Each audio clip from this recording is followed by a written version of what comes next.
అక్రమాలకు తావులేదు, దురుద్దేశం కూడా లేదు. ఫార్ములా ఈ ఆపరేషన్స్ డబ్బు చెల్లించాలని చెప్పా. నిబంధనల మేరకు నడుచుకోవాల్సింది అధికారులే. ఈడీ విచారణలో స్పష్టం చేసిన కేటీఆర్. తాను ఆదేశాలు ఇచ్చినప్పటికీ నియమ నిబంధనల ప్రకారం నడుచుకోవాల్సిన బాధ్యత అధికారులదేనని మాజీ మంత్రి కేటీఆర్ ఈడీ అధికారులకు చెప్పినట్లు తెలుస్తుంది. ఫార్ములా ఈ ఆపరేషన్స్ డబ్బు చెల్లించాలని చెప్పింది తానేనని ఒప్పుకున్న ఆయన, మిగతా వ్యవహారం పర్యవేక్షించాల్సింది సంబంధిత అధికారులేనని స్పష్టం చేసినట్లు సమాచారం. విదేశీ సంస్థకు నిధుల చెల్లింపుల విషయంలో ఆర్బీఐ అనుమతి తీసుకోకపోవడం సమన్వయ లోపం వల్ల జరిగిందే తప్ప ఇందులో ఎలాంటి దురుద్దేశం లేదని చెప్పినట్లు తెలియవచ్చింది. ఫార్ములా ఈ కేసు దర్యాప్తులో భాగంగా ఎన్ఫోర్స్మెంట్ డైరెక్టరేట్ అధికారులు గురువారం మాజీ మంత్రి కేటీఆర్ను నిధుల మళ్లింపు, ఫెమా ఉల్లంఘనల అంశాలపై ప్రశ్నించారు. ఈడీ సంయుక్త సంచాలకులు రోహిత్ ఆనంద్ ఆధ్వర్యంలో ఏర్పాటు చేసిన ప్రత్యేక బృందం కేటీఆర్ను విచారించి ఆయన వాంగ్మూలం నమోదు చేసింది.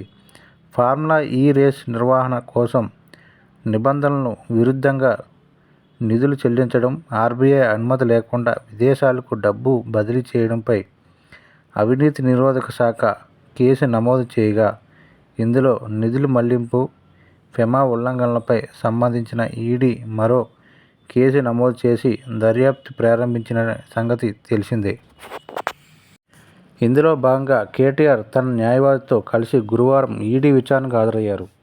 అయితే న్యాయవాదిని మరో గదిలో కూర్చోబెట్టి కేటీఆర్ను విచారించారు. ఉదయం 10:30 గంటల ప్రాంతంలో కార్యాలయంలోకి వెళ్లిన ఆయన సాయంత్రం 6:30 గంటలకు బయటకు వచ్చారు. భోజన విరామం మినహా మిగిలిన సమయం అంతా ప్రశ్నించారు. రాష్ట్రానికి పెట్టుబడులు ఆకర్షించే ఉద్దేశంతో ఫార్ములా ఈ రేస్ వ్యవహారం తలపెట్టామని, ఇలాంటి అవకాశం కొద్ది నగరాలకే వస్తుందని, సమయాభావం వల్ల రెండో రేసు నిర్వహణకు సంబంధించి అవసరమైన అనుమతులు తీసుకోలేదని ఈడీ అధికారులకు కేటీఆర్ చెప్పినట్లు సమాచారం. సమయం మించిపోతుండటంతో నిర్వహణ సంస్థ ఎఫ్ఈఓ తొందర పెట్టిందని, గడువులోపు ఫీజు చెల్లించకపోతే హైదరాబాద్ను తప్పిస్తారనే ఉద్దేశంతోనే ఆగమేఘాల మీద సొమ్ము చెల్లించాల్సి వచ్చిందని, ఉన్న కొద్దిపాటి సమయంలో మంత్రిమండలి అనుమతి తీసుకోవడం సాధ్యం కాలేదని చెప్పినట్లు తెలిసింది. ఒక్కోసారి అత్యవసర పరిస్థితులు తలెత్తినప్పుడు ఇలా చేయడం పరిపాటి అని, గతంలో కూడా అనేక సందర్భాల్లో ఇలా చేశారని పేర్కొన్నట్లు సమాచారం. పురపాలక పట్టణాభివృద్ధి మంత్రిత్వ శాఖ నిర్వహిస్తున్నందున రేసు నిర్వహణకు సంబంధించిన అన్ని వ్యవహారాలను తానే పర్యవేక్షించానని ఆయన అంగీకరించారు. రేసు నిర్వహణ, నిధుల చెల్లింపునకు సంబంధించి పురపాలక పట్టణాభివృద్ధి సంస్థకు ఎఫ్ఈఓలకు మధ్య జరిగిన ఉత్తర ప్రత్యుత్తరాలు పరిశీలిస్తే తెలుస్తుందని, డబ్బు కూడా సరాసరి హెచ్ఎండిఏ నుంచి నిర్వహణ సంస్థ ఖాతాలో 46 కోట్లు జమయ్యాయని, ఈ వివరాలు కూడా అధికారికమేనని కేటీఆర్ వివరించినట్లు సమాచారం. ఈ మొత్తం వ్యవహారంలో ఎక్కడా అవినీతి, అక్రమాలు, అధికార దుర్వినియోగం జరగలేదని, ఎప్పుడు పిలిస్తే అప్పుడు విచారణకు వస్తానని చెప్పినట్లు తెలుస్తుంది.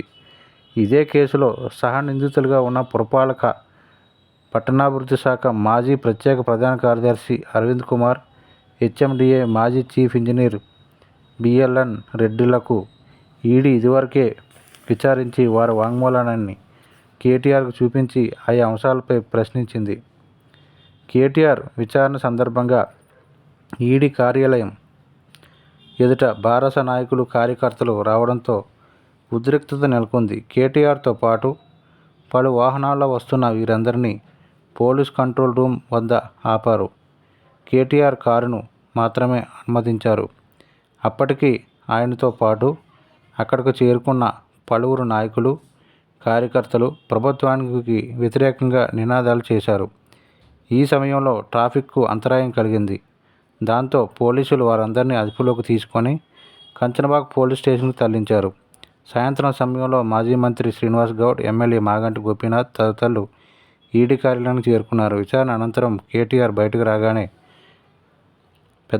పెద్ద పెట్టిన నినాదాలు చేశారు.